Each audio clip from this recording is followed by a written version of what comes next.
నమస్కారం. ఏదో ఇసుకది రాసినారు, నాకు రాస్తే ఏమి కాదులే. దోచుకున్నాడు దాచుకున్నాడు ఏంటో రాసినావు. నువ్వు పుట్టింది చిత్తూరులో, ఎలగబెట్టింది విశాఖపట్నం 5 ఏళ్ళు, మళ్ళీ ఇటుకు వచ్చినావు. నీ కథ చెప్పాలా? చేంతాడంత ఉంది. ఇద్దరు కూలబట్టుకొని రాసినారా? ఏం తెలుసు మీకు? లెటర్ పంపించినాడు చూడు అక్బర్ గారికి. ఏంటికి భయపడతారా మీకు? నేనా దొంగతనం చేస్తే భయపడతా? మొత్తం పెన్నానంది దోచుకుంటారు కదా నీ అమ్మ. వైఎస్ఆర్ పార్టీ ఎమ్మెల్యేలు వాళ్ళు వీళ్ళు ఇప్పుడు మాట్లాడతావు నువ్వు.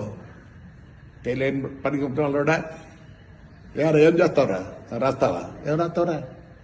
రాయి కావాలంటే. ఎవరు భయపడరు నీకు. తమా చేయొద్దు. 5 ఏళ్ళు ఏం చేస్తారా? నీకు అది చెప్పంటావా?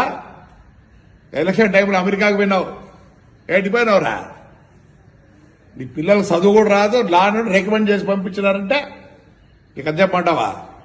మూసక మొత్తం దోచుకున్నారు కదండి. అమ్మ పెన్నా అనేది ఇసుకే లేకుండా పోయింది కదరా. ఆడ ఇండస్ట్రీస్ ఉన్నాయి, పర్మిషన్ తీసుకొని తోడలే. ఎవడు నీ బాస్ గురించి చెప్పమంటావా? ఏం దొరికిందిరానికే? రాదు మోటార్ సైకిల్ దొరుకుతాడు. మేము కారులో, మా పిల్లలు కారులో దిగేటప్పుడు మాట్లాడతావు. నువ్వు కూడా ఏం చేస్తావురా? రాయరా, భయపడాల్సిన పని లేదు. పాపం పెద్ద రాసినాడు, ఇద్దరు కూలబడుకొని అదే రాశారు రోజు ఫోటోలు. నేను చెప్పాలా ఇప్పుడు? ఎవరెవరు ఎంత ఇచ్చారు మీకు? ఏం చేస్తారు? తోలినారా? తోలినా ఏం బిగుతారు మీరు? మొత్తం నది అంతా తోలుకుంటారు కదండి అమ్మ. ఈ పొద్దు నీ ఎన్ని పోతానారా పేపర్లు, సాక్షి పేపర్లు అమ్ముకోవడానికి ఏం చేస్తారు? సచివాలయంలో కొనాలని చేస్తారు. నువ్వు మాట్లాడతావు కదరా? ఏం బిగుతావురా? ఏం జర్నలిజమా? మన చెప్పినాడు చూడు తెలంగాణ సీఎం, మీరు డబ్బులు చేసుకునే అనుకున్నారు,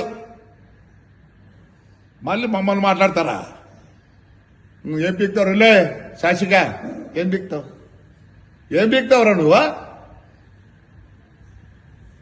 చూసుకో, నీ చెప్తే చేస్తాడంతుంది. నీ పిల్లలు చదువు వచ్చారు, అమెరికాకి ఇట్లా పంపిస్తురా? ఏ రికమెండేషన్ పంపిస్తురా?